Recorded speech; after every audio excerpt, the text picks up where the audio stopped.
Welcome, Professor. Always a pleasure to have you on. The Agence France Presse, the AFP news agency, says it's seen a draft agreement of this 5-year plan, and it would give China a much larger security footprint in the Pacific. But why not? It needs to do something in that part of the world.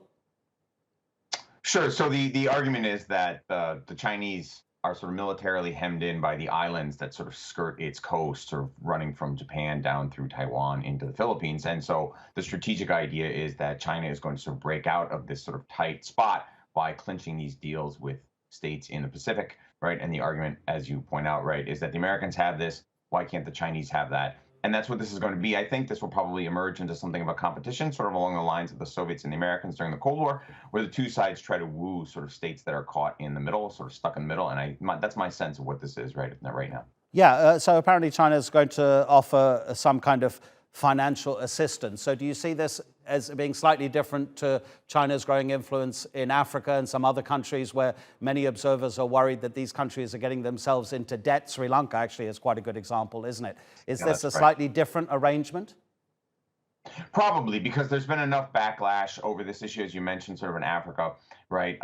And in other places, the people actually have a term for it now. They call it the Chinese debt trap, right? And the idea is that sort of these countries get heavy leverage to China, and then China uses that to get like a military base or basing rights or overflight rights or something like that. My sense is that the island states in the Pacific, again, because they're kind of close to the United States, because the United States has a bunch of possessions there and like the Marianas and stuff, they probably already sort of heard this critique before, and I would imagine that they're pushing harder. We'll have to wait for the final deal to come out. But my sense is that we've sort of been through the first wave of Chinese expansion, if you will, and it's had some downsides, as you point out, and these players will probably demand a different deal.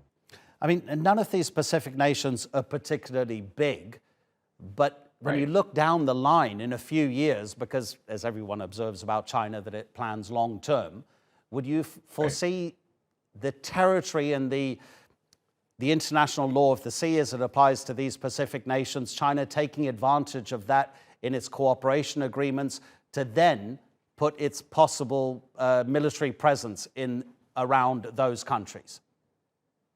It could, but I would encourage the Americans to sort of go slow on this, not to sort of overread every move the Chinese make. I think there was a lot of hysteria earlier in the year about the Solomon Islands Agreement, for example, right? I mean, China's growing. We're going to have to find a way to sort of accommodate it. And if every time the Chinese sort of strike a deal with someone, the Americans, right, or the West sort of says, you know, this is sort of Chinese hegemony in Asia, it's going to be very, very difficult to avoid a sort of Cold War II, right? And so until we actually have better sort of concrete evidence of this, I would argue for a little bit of restraint. That said, the Chinese behavior in the South China Sea has actually paralleled what you're saying, where the Chinese have actually sort of taken these islands and then built stuff all over them, even though they said they wouldn't. And I think that's one of the reasons why you're getting a pushback. There's a perception that the Chinese, you know, have done this kind of thing before with island penetration, and it's led to bases. And there's a concern that will happen also now in the Pacific, in the Western Pacific.